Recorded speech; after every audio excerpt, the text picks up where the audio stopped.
5800, c'est le chiffre du jour. 5800, c'est le nombre de cas de grossesse enregistrés pour la seule année académique 2021-2022.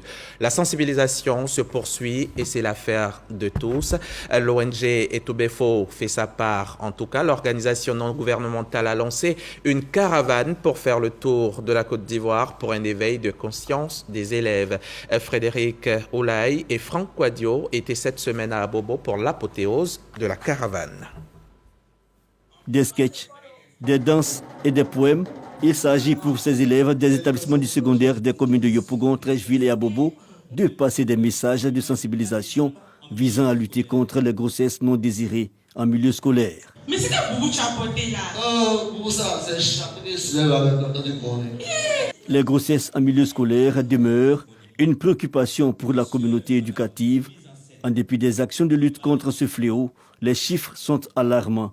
Un tableau sombre qui interpelle certaines ONG. Nous sommes à la veille des vacances et il faut une dose de conseils et de sensibilisation pour les enfants.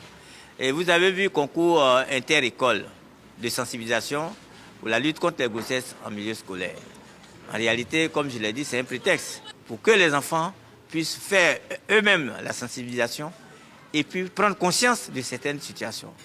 Il faudrait que les enfants puissent occuper sainement leur vie pendant les vacances. La déscolarisation est un frein à l'éducation des jeunes filles. La prise de conscience pour éliminer ce fléau incombe aux parents d'élèves, aux enseignants ainsi qu'aux élèves eux-mêmes. C'est un sentiment partagé. Le sujet de la sexualité est un phénomène tabou. Les parents ne parlent pas de sexualité avec les enfants à la maison. Voilà, donc si les parents déjà à la maison commençaient à parler avec leurs enfants, je pense que les enfants auront déjà une idée des comportements à ne pas suivre. Étant jeune fille et étant une fille qui va à l'école, s'occuper d'un enfant c'est vraiment une grosse charge.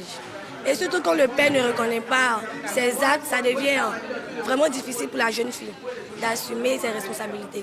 Soutenue dans cette lutte par l'autorité pour la bonne gouvernance, l'ONG Etoubefo a à son actif des actions de sensibilisation dans plusieurs établissements des villes de l'intérieur du pays ainsi que dans le district d'Abidjan.